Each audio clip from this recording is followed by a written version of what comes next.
close to real-world warfare as the military can create. Operation Northern Strike is a grueling 2 weeks.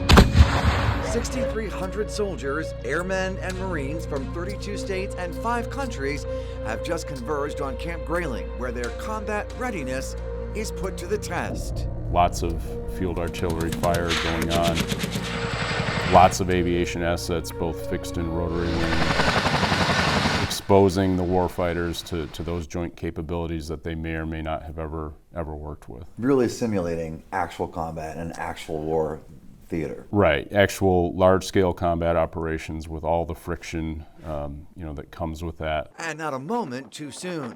With growing tensions in the Israel-Hamas and Russia-Ukraine wars, the Michigan National Guard is on standby 24/7. We're training together, so that we gain relationships and proficiency before we have to do that in a real conflict. One of the primary components of Northern Strike here at Camp Grayling is learning how to more efficiently neutralize our enemies from above.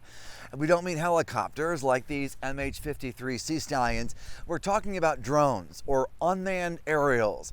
They can be very useful tools, but also pose a significant threat to our national security, and perhaps now more than ever before.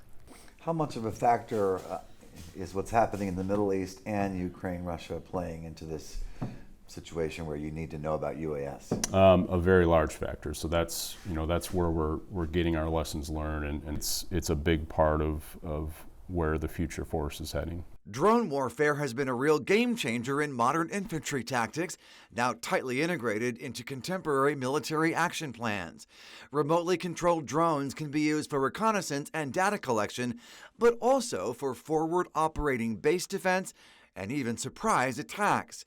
In Operation Northern Strike, the troops were subjected to no fewer than 150 simulated drone incursions. We had a dedicated oppositional force that did nothing but UAS injects and harassment of our units. Northern Strike trains soldiers to either shoot down or otherwise eliminate the threat of weaponized unmanned drones, using GPS denial and electromagnetic weapons to scramble enemy communications. Drones represent a whole new world, now the highest of military high-tech. Folks being able to see things they have not seen. In real time, putting multiple effects on a target from multiple assets in the joint force. I'm Jessica Harthorn. Thanks for watching. If you like this video, there's plenty more to see. Just take a second and subscribe to our channel.